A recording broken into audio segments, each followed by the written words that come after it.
Queridos irmãos da Igreja Batista Central de Porto Alegre, na meditação de hoje eu gostaria de refletir um pouco sobre a questão de Deus e a organização do caos. Por que isso? Porque esses dias eu estive lendo um livro em que ele trata sobre a criação, e ali o autor ele demonstra nesse livro que a criação de Gênesis, a narrativa da criação em Gênesis, ela vai demonstrando como Deus pega uma massa disforme, uma massa caótica, né, original, criada originalmente, e como os dias da criação descrevem, na verdade, um processo de organização desse caos primordial lá do versículo 2 de Gênesis 1. Então é muito interessante como o autor chega então no sétimo dia, o dia do descanso, e ali ele demonstra que o descanso ele é muito mal interpretado por nós hoje, porque a gente imagina o descanso como um cruzar de braços porque não tem nada para fazer.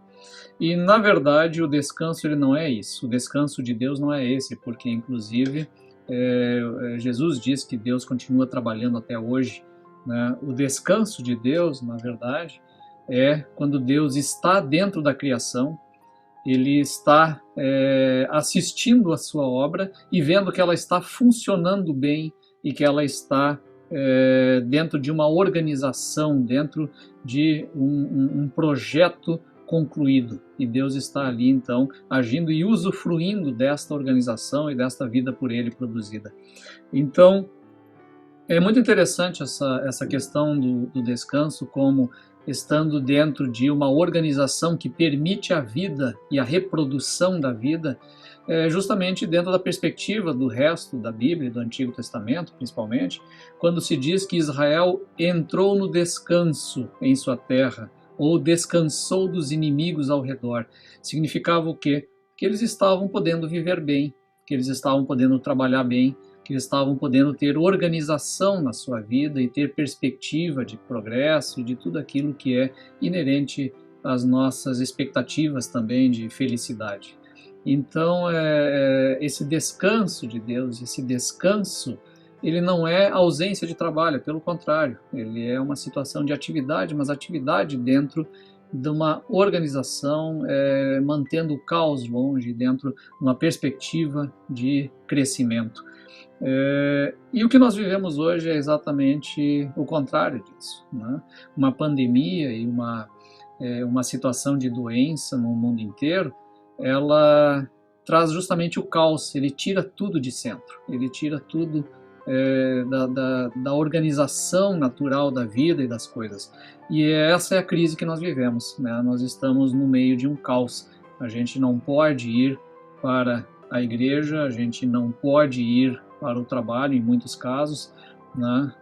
A gente está numa situação fora de centro. A própria família dentro de casa, ela fica fora de centro porque ela está limitada nas suas atividades. Então, nós estamos nessa necessidade de organização e de volta à normalidade, né? E um dos salmos que tratam sobre isso é também Davi, né? De Davi, que é o Salmo 132, em que ele justamente trabalha a questão de uma peregrinação para Jerusalém, quando ele está levando então a Arca de Deus para Jerusalém, depois de ela ter ficado muitos anos, muitas décadas longe do povo, inclusive entre os filisteus, e ela é trazida então para Jerusalém, quando ele está organizando e trazendo um processo de centralização e de organização do próprio culto deste povo. Então o Salmo 132 trata um pouco dessa tentativa e dessa busca de organização da vida no meio do caos. Então vamos dar uma olhada nele. Diz assim: Senhor, lembra-te de Davi e de tudo que ele sofreu. Ele fez uma promessa solene ao Senhor. Jurou ao poderoso de Jacó: não voltarei para casa, não descansarei em minha cama, não deixarei que meus olhos durmam, nem fecharei as pálpebras para cochilar, enquanto não encontrar lugar para a habitação do Senhor, o santuário para o poderoso de Jacó. Ouvimos dizer que a arca estava em Efrata e a encontramos nos campos de Jaar. Quer dizer, a gente achou ela em outros lugares. Vamos ao santuário do Senhor, adoremos diante do seu trono.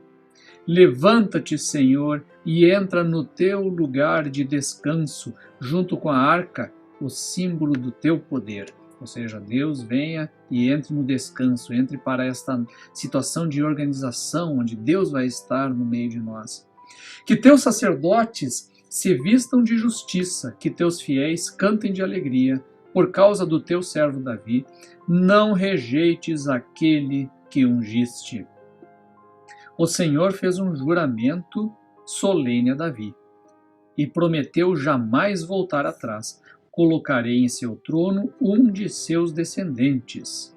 Se os seus descendentes obedecerem os termos da minha aliança e aos preceitos que eu lhe ensino, sua linhagem real continuará para todo sempre. Quer dizer, a obediência à lei de Deus, essa obediência que dá condições de viver uma vida digna diante de Deus e diante dos homens. Pois o Senhor escolheu Sião, desejou-a para ser sua habitação. Este é o meu descanso para sempre, disse ele. Habitarei aqui, pois este é o lugar que desejei. Abençoarei esta cidade e a tornarei próspera. Saciarei seus pobres com alimento. Vestirei seus sacerdotes com salvação. Seus fiéis cantarão de alegria. É interessante, né, como ele coloca aqui a presença de Deus no descanso dele, no meio do seu povo. Né, ele traz o quê? Bênção para a cidade, prosperidade, né, alimento para os pobres, salvação para sacerdotes, alegria e cântico para os fiéis. Aqui aumentarei o poder de Davi. Meu ungido será luz para meu povo. Vestirei de vergonha seus inimigos, mas ele usará uma coroa de glória. Aqui nós, como cristãos, sabemos que o descendente de Davi é Jesus Cristo. Ele está no meio de nós. Ele está trazendo para nós este descanso. Nós podemos estar vivendo uma época de crise, uma época de caos, mas é fundamental que a gente possa sempre reconhecer que Deus, que Jesus Cristo está no centro da nossa vida e Ele está aqui para organizar a nossa vida e organizar esse caos e trazer o descanso para a nossa vida.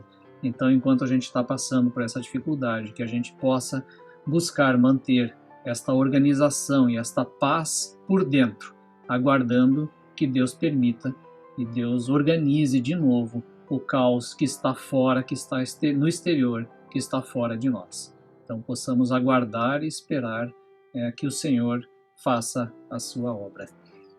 Que Deus nos abençoe. Amém.